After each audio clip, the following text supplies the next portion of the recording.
은혜의 영역, 오늘 말씀의 제목입니다. 세상 모든 사람들은 인생의 가장 중요한 숙제 하나를 안고 살아갑니다. 그것은 훗날 하나님 앞에 섰을 때에 내가 의롭다 하심을 받을 것인가, 아니면 불의하다는 판결을 받고 지옥에 갈 것인가 하는 숙제입니다. 마치 어린아이들이 학교의 숙제를 뒤로 미루어 놓고 놀기부터 먼저 하는 것처럼 대부분의 사람들은 이 숙제를 의식세계에서 밀어내려고 합니다. 죽음 생각하지 않습니다. 인생의 끝이 있다는 생각하기를 싫어합니다. 그러나 성경은 한 번 죽는 것은 사람에게 정해진 것이요 그 후에는 심판이 있을 것이라고 히브리서 9장 27절에 말씀했습니다. 모든 사람에게 죽음이 찾아옵니다. 모든 사람은 하나님의 심판대 앞에 서야 합니다. 그때 그가 숙제를 어떻게 했는지 내어놓아야 합니다. 의롭다함을 받을 것인가, 아니면 불의한 채로 남아있을 것인가. 오늘 우리가 읽은 말씀에서 바울은 의롭다함을 받는 두 가지 길에 관하여 말씀을 하고 있습니다. 하나는 율법의 행위로 인하여 의롭다함을 받으려는 길입니다. 그러나 율법을 지키는 행위로는 절대로 하나님 앞에서 의롭다함을 받을 수 없다고 바울은 단언합니다. 하나님은 모세를 통하여 이스라엘 백성들에게 율법을 주셨습니다. 그러나 이스라엘 백성들은 그 율법대로 살 수가 없었습니다. 율법은 그들이 지키기에는 너무 기준이 높았습니다. 힘이 들고 어려웠습니다. 그런데 바리새인들은 자기들이 그 율법을 완벽하게 지키고 있다고 자신했습니다. 그들은 율법을 지킴으로 하나님 앞에 의롭게 될 수 있다고 생각했습니다. 그들은 하나님의 도움 없이도 자기들이 율법을 완벽하게 지키기 때문에 구원 얻을 수 있다고 생각했습니다. 예수님은 자주 바리새인들의 위선을 들추어내셨습니다. 그렇게 하심으로 율법의 행위를 통하여 구원을 얻으려는 바리새인들을 부끄럽게 하셨습니다. 율법을 지키는 행위를 통하여 의롭다 하심을 받는 사람이 없기 때문입니다. 인간의 선행을 통하여 구원을 얻을 사람이 아무도 없기 때문입니다. 그 길은 하나님의 심판을 면할 수 있는 길이 아닙니다. 한때 바리새인이었던 바울은 율법을 가리켜 구원의 도구가 아닌 심판의 도구라고 새롭게 정의했습니다. 율법의 목적은 사람을 만드는데, 의롭게 만드는 데 있지 않고 오히려 모든 사람들이 죄인임을 깨닫게 하는 데 있습니다. 율법 앞에서 모든 이스라엘 백성들은 좌절감을 느꼈습니다. 자기들의 죄를 보았습니다. 율법의 장벽이 높아서가 아니라 자기들의 죄가 너무 무겁고 깊었기 때문입니다. 바울이 말하고 있는 두 번째 길은 하나님의 은혜로 값없이 의롭다 하심을 받는 길입니다. 하나님의 은혜라는 말과 값없이라는 말은 서로가 보완하는 같은 의미의 말입니다. 은혜는 값없이 주신 하나님의 구원의 선물입니다. 예수님을 믿고 구원받아 하나님의 의롭다 하심을 얻은 사람은 심판을 면하게 됩니다. 그런데 은혜로 구원을 받고 의롭다함을 입은 사람이 자기 값을 내고 그렇게 된다고 그러면 그건 은혜가 아닙니다. 은혜는 값없이 주시는 선물이어야 합니다. 다메섹으로 가는 길에서 예수님을 만난 바울은 율법 아래 살기를 포기하고 은혜 아래 살기로 자기 인생의 방향에 대전환을 합니다. 이제는 율법 외에 하나님의 한 의가 나타났으니 율법과 선지자들에게 증거를 받은 것이라. 곧 예수 그리스도를 믿음으로 말미암아 모든 믿는 자에게 미치는 하나님의 의인이 차별이 없느니라. 우리를 위하여 십자가에 못 박혀 죽으시고 죽은 자 가운데 부활하신 예수님을 믿기만 하면, 단순히 믿기만 하면, 예수님이 나 위해 죽으셨습니다, 그분은 하나님의 아들이십니다, 믿기만 하면 누구든지 하나님 앞에서 의롭게 된다는 놀라운 진리를 바울은 깨달았습니다. 율법은 사람을 의롭게 만들 수가 없습니다. 오직 예수님의 십자가만이 우리를 의롭게 할 수 있습니다. 이 세상에 어떤 사람도 다른 사람의 죄를 위하여 자기 목숨을 내어놓을 수가 없습니다. 자기는 자기 죄로 인하여 죽어야 하기 때문입니다. 그러나 죄 없는 예수님, 하나님의 아들이 세상에 오셔서 우리를 위하여 대신 죽으셨습니다. 우리들의 죄를 짊어지시고 십자가에 못 박히셨습니다. 하나님께서 그의 아들로 하여금 그렇게 되기를 소원하셨습니다. 그렇게 되는 것을 보고 기뻐하셨습니다. 세상에 자기 아들이 하나밖에 없는 아들이 다른 사람의 잘못 때문에 대신 죽는다 소원할 아버지가 누가 있습니까? 그것을 보고 기뻐하는 아버지가 누가 있습니까? 하나님 외에. 어떻게 하나님은 우리를 대신하여, 우리 죄를 대신하여 죽으시는 그의 아들의 모습을 보고 기뻐하셨을까요? 하나님의 사랑은 얼마나 크기에 그의 아들의 죽음보다 더 크셨을까요? 이사야 53장 10절에 이사야는 이렇게 예언합니다. 여호와께서 그에게 상함을 받게 하시기를 원하사, 그는 예수님입니다. 여호와께서 그의 아들 예수 그리스도로 하여금 상함을, 짓이김을, 부서짐을, 피 흘림을, 찢어짐을 당하기를 원하사 질고를 당하게 하셨은즉, 고통을 당하게 하셨은즉, 그의 아들 예수님께서 그의 영혼을 속건 제물로 드리기에 이르면, 속건 제물은 허물을 대신해서, 잘못을 대신해서 하나님께 드리는 제사입니다.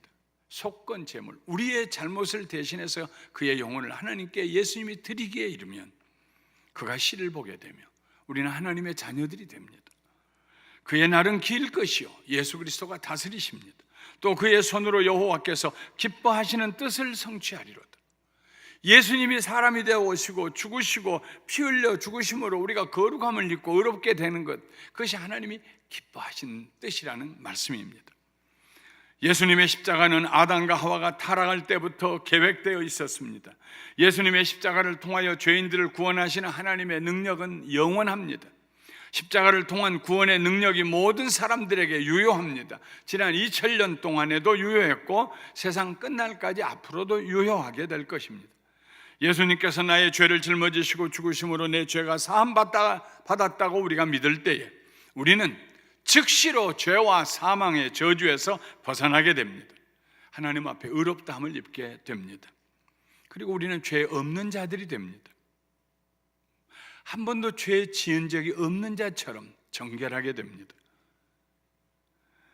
갈라디아서 3장 10절부터 13절에 바울은 이렇게 말했습니다. 우리 한 목소리로 같이 읽어보겠습니다. 무릇 율법 행위에 속한 자들은 저주 아래 있나니 기록된 바 누구든지 율법책에 기록된 대로 모든 일을 항상 행하지 아니하는 자는 저주 아래 있는 자라 하였습니다. 또 하나님 앞에서 아무도 율법으로 말미암아 의롭게 되지 못할 것이 분명하니 이는 의인은 믿음으로 살리라 하였습니다. 율법은 믿음에서 난 것이 아니니 율법을 행하는 자는 그 가운데서 살리라 하였느니라. 그리스도께서 우리를 위하여 저주를 받은 바 되사 율법의 저주에서 우리를 속량하셨으니 기록된 바 나무에 달린 자마다 저주 아래 있는 자라 하였습니다. 바울의 이 말씀 가운데는 4가지의 선언이 있습니다. 그리고 그 선언을 뒷받침하는 4가지의 인용 구절, 구약에서부터 오는 인용 구절들이 기록되어 있습니다. 무릇 율법 행위에 속한 자들은 저주 아래 있다. 행위를 통해서 율법을 지킴으로 구원받고자 하는 자는 여전히 저주 아래 있다. 왜냐하면 성경에 기록되기를, 구약에 기록되기를 누구든지 율법책에 기록된 대로 모든 일을 항상 행하지 아니하는 자는 저주 아래 있는 자라였습니다. 율법책에 기록된 모든 율법을 다 행해야 됩니다. 언제든지 99.999%를 율법을 행하고 0.0001%를 행하지 않으면 그 99.999%는 무효가 된다는 말입니다. 율법대로 살지 않았으니 저주 아래 있게 된다는 말입니다. 율법을 행함으로 구원을 얻으려고 하는 것은 처음부터 잘못됐다는 말씀을 바울이 하고 있습니다. 뿐만 아니라 하나님 앞에서 아무도 율법으로 말미암아 의롭게 되지 못할 것이 분명하다 하고 선언합니다. 왜냐하면 하박국에 기록하기를 의인은 믿음으로 말미암아 살리라고 했기 때문이다. 율법을 행함으로 사는 것이 아니라 믿음으로 말미암아 의인은 살게 된다는 것입니다. 믿음으로 의롭다 하는 자는 살게 된다는 말씀입니다. 나아가서 율법은 믿음에서 난 것이 아니라고 했습니다. 율법의 베이스는 믿음에 있지 않다는 것입니다. 구약에 보면은 율법을 행하는 자는 그 가운데서 살리라 했습니다. 율법은 믿음의 대상이 아닙니다. 율법은 지켜 행하는 것의 대상입니다. 그러므로 율법을 완전히 지켜 행할 수 없고 그 율법을 지켜 행한다고 해도 우리는 구원받을 수 없다는 말입니다. 오직 믿음으로 구원받는다는 말씀입니다. 그것은 우리의 믿음의 조상인 아브라함이 하나님의 말씀을 믿었기 때문에 의롭다함을 얻었다는 말씀을 우리가 기억해야 합니다. 그리스도께서 우리를 위하여 저주를 받은 바 되사 율법의 저주에서 우리를 속량하셨다, 바울이 선언합니다. 왜냐하면 구약에 기록되기를 나무에 달린 자마다 저주 아래 있는 자라 하였습니다. 예수님이 나무 십자가에 달려 죽으셨습니다. 그건 상징적으로 또 구약과 신약을 연결해서 우리에게 말씀하는 진리는 예수님이 저주를 담당하셨다는 것입니다. 죄로 말미암아 우리가 받을 저주를 예수님이 받으셨다는 것입니다. 나무 십자가에 달리심으로. 바울은 율법의 행위와 하나님의 은혜를 대칭 관계에 두었습니다. 절대로 연합할 수가 없습니다. 타협할 수가 없습니다. 율법의 행위를 쫓는 사람은 하나님의 은혜 아래 들어갈 수가 없습니다. 하나님의 은혜 아래 사는 사람은 율법의 행위를 통하여 구원을 얻으려는 생각을 할 수가 없습니다. 율법의 행위는 인간의 종교적인 노력입니다. 그러나 죄의 깊은 웅덩이에 빠진 사람은 자기 힘으로 벗어날 길이 없습니다. 온몸이 칭칭 동여 결박을 당했습니다. 손발도 묶였습니다. 무슨 수로 자기를 결박을 풀 수가 있습니까? 누군가 와서 풀어줘야 합니다. 하나님이 우리를 구원하시기 위해서 그의 아들을 보내셨고 그의 아들이 십자가 위에서 우리의 결박을 풀어서 자유하게 해주셨습니다.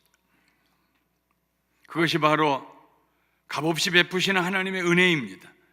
예수님을 믿고 구원받은 우리들은 은혜의 영역에서 살아야 합니다. 율법을 지키고 의롭다함을 얻으려고 하는 영역에서 살아서는 안 됩니다. 은혜의 영역에서 살아야 합니다. 언제 어디서든지 그리고 무슨 일을 당하든지 우리는 하나님의 은혜를 바라보고 은혜를 사모하고 추구해야 합니다. 바울은 로마서 8장 29절과 30절에 은혜의 영역에서 어떤 일이 일어나는가를 5가지로 말씀하고 있습니다. 은혜의 영역에서 일어나는 일들, 하나님이 미리 아신 자들을 또한 그 아들의 형상을 본받게 하기 위하여 미리 정하셨으니 이는 그로 많은 형제 중에서 맏아들이 되게 하려 하심이니라. 또 미리 정하신 그들을 또한 부르시고 부르신 그들을 또한 의롭다 하시고 의롭다 하신 그들을 또한 영화롭게 하셨느니라.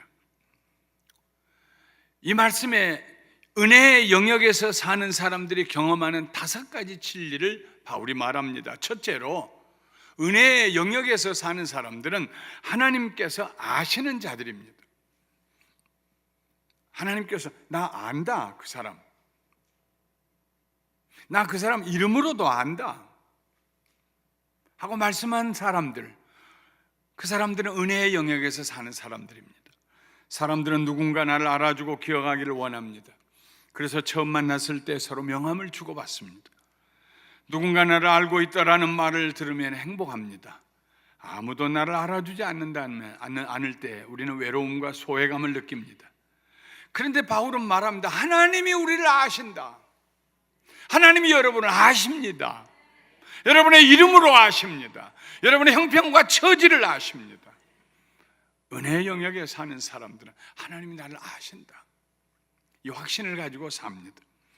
하나님께서 아셨다는 말씀은 언제나 구원과 연결됩니다. 아모스 3장 1절과 2절에서 이렇게 하나님 말씀하셨습니다. 이스라엘 자손들아, 여호와께서 너희에게 이르시는 말씀을 들으라. 애굽 땅에서 인도하여 올리신 모든 족속에 대하여 이르시기를 내가 땅의 모든 족속 가운데 너희만을 알았나니. 크고 작은 민족들이 애굽에서 종살이하다가 벗어났습니다. 그런데 하나님은 그 중에서 유일하게 이스라엘만 아셨다는 말씀입니다. 그것이 바로 출애굽 사건입니다. 많은 사람들 중에서 하나님은 노아와 그의 식구들만 아셨습니다. 그래서 세상을 멸망시킨 홍수로부터 그들을 구원해 내셨습니다.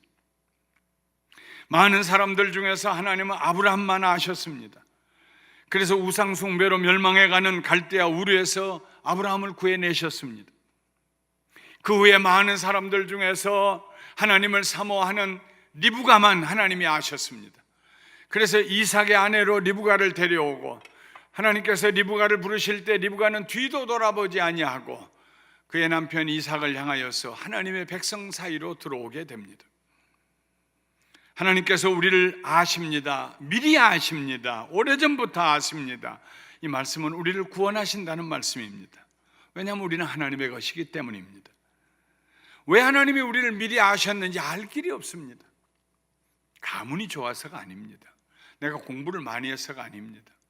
그래도 내가 지혜 있고 쓸모가 있기 때문이 아닙니다. 어떤 이유도 발견할 수가 없습니다. 웬 은혜인지 알 수가 없습니다. 왜 나를 아시는지, 왜 나를 구원하시는지, 왜 하나님께서 나를 이름으로 알고 계시는지 모릅니다.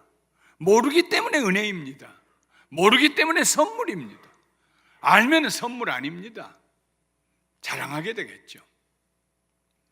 둘째로, 하나님께서 아시는 우리들을 그 아들의 형상을 본받게 하기 위하여 미리 정하셨다고 했습니다. 은혜의 영역에서 일어나는 일은 하나님께서 우리를 아실 뿐만 아니라 정하십니다. 어떤 사람이 되도록 미리 정하시냐면 하나님의 아들 예수 그리스도의 형상을 본받은 사람이 되도록 정하십니다. 멸망의 길로 신속하게 내려가는 이 세상에서 하나님은 우리를 따로 떼어 놓으셨습니다. 우리를 구원하시고 하나님 앞으로 인도하시면서 예수님이 우리 모든 이들의 맏아들이 되게 하셨습니다. 우리는 예수님 따라서 아버지에게로 갑니다. 길과 진리와 생명 대신 예수님을 쫓아 아버지께로 나갑니다. 그리스도인들은 하나님의 아들 예수 그리스도를 닮아가는 사람들입니다. 신앙생활은 예수님처럼 살고 예수님처럼 존재적으로 변화되어가는 삶을 말합니다. 예수님처럼 이 말이 우리들의 생각과 행동의 축을 이루어야 됩니다. 중심을 이루어야 됩니다. 어떤 경우에도 예수님처럼 생각하고 예수님처럼 말하고 예수님처럼 행동하고, 예수님이라면 어떻게 하셨을까? 예수님처럼. 성경 공부의 목적은 어떻게 하면 내가 예수님처럼 살아갈 수 있을까? 배우는 데 있습니다. 아버지 하나님, 저로 하여금 예수님의 형상을 담게 해주세요. 우리는 늘 이런 기도를 드려야 합니다. 예수님을 닮은 존재, 예수님처럼 살아가는 삶, 그것이 바로 은혜의 영역에서 일어나는 사건입니다. 이런 일들은 우리의 힘으로 불가능합니다. 노력으로 불가능합니다. 오직 성령의 도우심으로만 가능합니다. 성령으로 거듭난 사람들만 살 수 있는 삶입니다. 성령으로 거듭난 사람은 늘 그 마음 속에 예수님처럼 이런 생각을 하게 됩니다. 셋째로, 하나님은 우리를 아십니다. 그리고 예수님의 형상대로 변화되도록 정하셨습니다.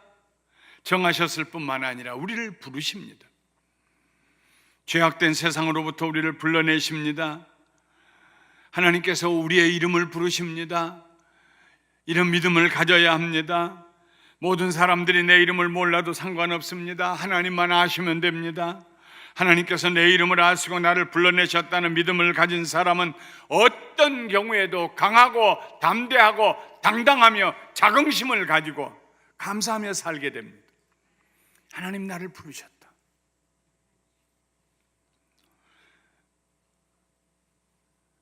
파니 크로스비 1820년에 태어나서 95년 살다가 1915년에 세상을 떠난 파니 크로스비는 나면서부터 보지도 못하고 듣지도 못하고 말하지도 못하는 삼중고의 인생을 살았습니다.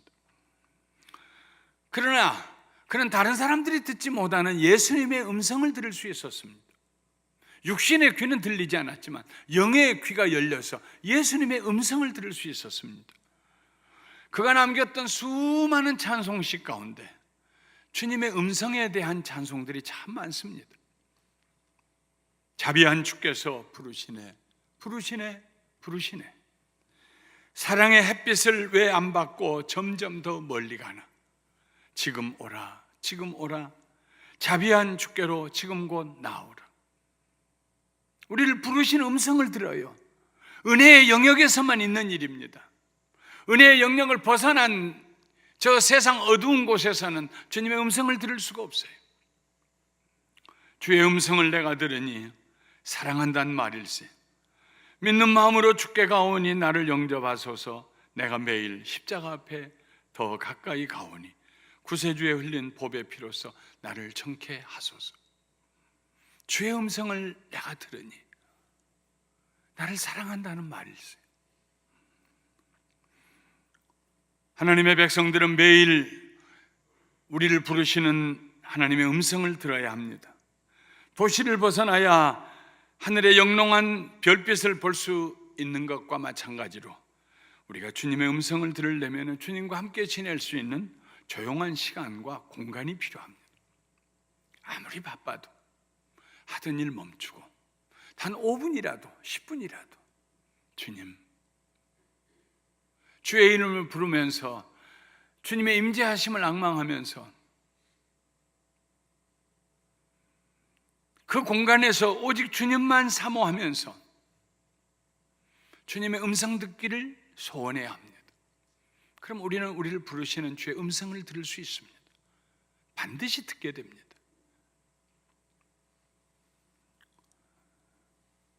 넷째로, 우리를 아시고 예수님의 형상을 닮게 하기 위해서 우리를 미리 정하시고 그리고 우리를 부르시는 하나님께서 우리를 의롭게 하십니다.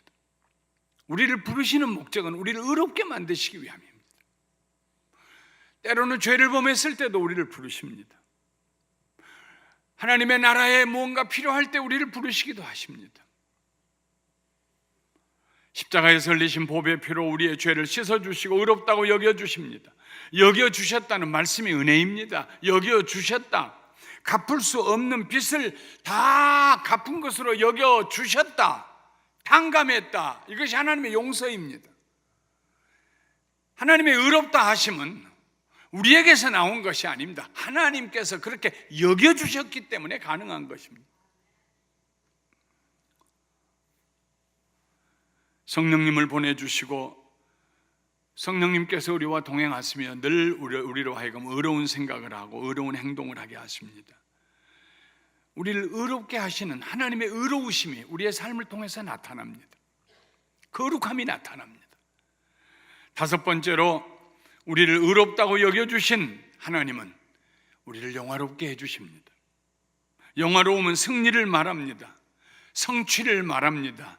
넉넉히 이김을 말합니다. 하나님의 뜻을 따라 살고 하나님의 기대에 부응하는 삶이 우리의 삶의 영화로움입니다. 그때 우리는 어두운 세상의 빛이 됩니다. 우리를 통하여 예수 그리스도의 아름다운 향기가 퍼져나가게 됩니다. 우리의 삶에 영화로움이 있습니다.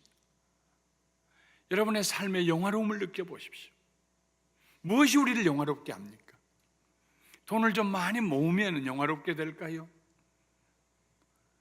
영화로움은, 우리의 영혼 속에서부터 솟아오르는 영화로움은 세상이 줄 수 있는 것이 아닙니다. 하나님이 주셨습니다. 우리를 아시는 하나님, 예수 닮도록 정하신 하나님, 우리를 부르시는 하나님, 그리고 우리를 의롭다고 하시는 하나님, 마침내 우리를 영화롭게 하세요. 율법 자체가 나쁜 것은 아닙니다. 바울은 로마서 7장 12절에 율법은 거룩한 하나님의 법이요 계명이라고 했습니다. 또 로마서 10장 4절에서 그리스도는 모든 믿는 자에게 의를 이루기 위하여 율법의 마침이 되셨다고 그랬습니다. 예수님 율법을 다 이루어버리셨습니다. 율법은 그럼에도 불구하고 구원의 도구가 아닙니다. 율법은 우리로 하여금 죄를 알게 하는 경계선입니다. 여기 넘어가면 안 된다. 그래서 가다가 어디가 부딪혔어요. 마음에 탐욕이 생겼어요. 음란한 마음이 생겼어요. 다른 사람에 대한 미움과 분노가 생겨서 살인하고 싶은 마음이 생겼어요. 꽝 하고 부딪힙니다. 살인하지 말라, 간음하지 말라, 거짓 증거하지 말라, 남의 것을 도적질하지 말라. 꽝 하고 부딪힙니다. 경계선을 이룹니다. 은혜의 영역 안에 머물러 있게 해줍니다. 예수님을 믿는 성도들은 하나님의 율법과 계명 앞에서 부끄러움이 없어야 됩니다. 그래서 예수님은 너희의 의가 서기관과 바리새인보다 더 낫지 못하면 결코 천국에 들어가지 못하리라고 하셨습니다. 서기관이나 바리새인보다 우리의 의가 훨씬 더 탁월한 의입니다. 율법의 핵심은 하나님을 사랑하고 사람을 사랑하라는 계명입니다. 마음을 다하여 뜻을 다하여 하나님을 사랑할 때 우리는 비로소 영화로운 존재들이 됩니다. 내 이웃을 내 몸과 같이 사랑할 때, 나보다 이웃을 더 먼저 케어할 때, 배려할 때, 그의 필요를 채워줄 때 우리는 이미 율법을 다 이룬 사람들입니다. 그리고 영화로운 사람입니다. 시기하고 질투하고 미워하는 삶은 추한 존재가 되게 합니다. 영화로운 삶은 이 세상에서 우리가 누릴 수 있는 가장 큰 축복입니다. 이제까지 제가 말씀드린 이 5가지, 하나님이 우리를 아십니다. 나를 아십니다. 하나님 나로 하여금 예수님처럼 되게 하도록 정해놓으셨습니다. 그러므로 내 데스티니, 나의 앞으로의 갈 길은 예수님처럼 되는 것입니다. 하나님께서 나를 불러내셔서 끊임없이 하나님을 따라가게 하십니다. 그리하여 의로운 존재가 되게 하십니다. 의로운 존재로 살다 보니 내가 영화롭게 됩니다. 이 5가지 말씀을 다시 묶어놓은 말씀이 에베소서 1장 3절부터 6절에 있는 말씀입니다. 한번 큰 소리로 같이 읽어보도록 하겠습니다. 찬송하리로다. 하나님 곧 우리 주 예수 그리스도의 아버지께서 그리스도 안에서 하늘에 속한 모든 신령한 복을 우리에게 주시되 곧 창세전에 그리스도 안에서 우리를 택하사 우리로 사랑 안에서 그 앞에 거룩하고 흠이 없게 하시려고 그 기쁘신 뜻대로 우리를 예정하사 예수 그리스도로 말미암아 자기의 아들들이 되게 하셨으니 이는 그가 사랑하시는 자 안에서 우리에게 거저 주시는 바 그의 은혜의 영광을 찬송하게 하려는 것이니라. 말씀을 마치겠습니다. 우리는 하나님의 은혜의 영역에서 살아가야 합니다. 하나님의 은혜를 잊지 말아야 합니다. 그 은혜를 풍성하게 누리며 살아야 합니다. 날마다 은혜의 보좌 앞으로 나가야 합니다. 먼저 하나님께서 여러분을 알고 계신다는 사실을 잊지 마십시오. 그때 우리는 내가 누구인가라는 질문에 대한 대답을 찾게 될 것입니다. 하나님께서 여러분을 하나님의 아들을 닮도록 미리 정하셨다는 사실도 잊지 마십시오. 그때 우리는 내가 어떤 사람이 되어야 할 것인가에 대한 각오를 새롭게 할 수 있을 것입니다. 하나님께서 여러분의 이름을 부르고 계심을 기억하십시오. 그러면 내가 어느 길로 가야 할 것인가, 무엇을 선택해야 할 것인가 하는 지혜를 얻게 될 것입니다. 하나님께서 여러분을 의롭게 하셨음을 잊지 마십시오. 그러면 우리가 매 순간 아무리 작은 일이라도 늘 하나님 앞에 회개하는 아름다운 습관을 가지게 될 것입니다. 하나님께서 여러분을 영화롭게 하셨음을 잊지 마십시오. 그때 우리는 하나님의 계명을 순종하는 것이 더 큰 기쁨이 될 것입니다.